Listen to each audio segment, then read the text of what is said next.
Greetings and welcome to session 15 of our journey through Romans. Do you believe we're at session 15 already? And we're in chapter 10, and we just have a few more sessions left to get the things that we particularly want to get out of Romans at this time. So I hope you enjoy this session. We're still in Romans chapter 10, and I'm going to read to you now from verse 14. At verse 14, it says this, Romans chapter 10, verse 14. How then will they call on him who they have not believed? And how are they to believe in him of whom they have never heard? And how are they to hear without someone preaching? And how are they to preach unless they are sent? As it is written, how beautiful are the feet of those who preach the good news. But they have not all obeyed the gospel. For Isaiah says, Lord, who has believed what he has heard from us? So faith comes from hearing, and hearing through the word of Christ. You can't respond to something if you don't know about it.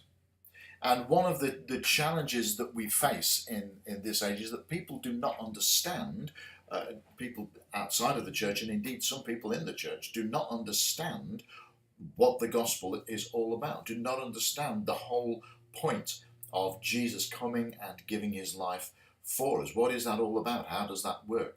And Paul here, in this context, he's talking particularly about the Jews, but these are spiritual principles, these are practical principles which would apply across the board, that actually, how is anybody, Jews included, and Jews particularly in this context, but how is anybody going to understand unless somebody takes the effort to unpack things for them and share things with them? There are many people who have written off the church because they don't understand.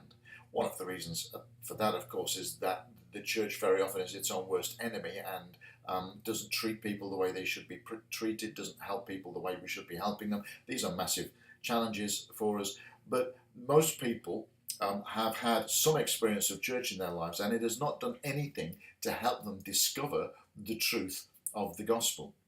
And for us, that's a key thing to understand, that actually we need to be able to share with people, and indeed we'll look at this in a later session, we need to be able to share with people clearly the whole point of the gospel and how it will change their lives.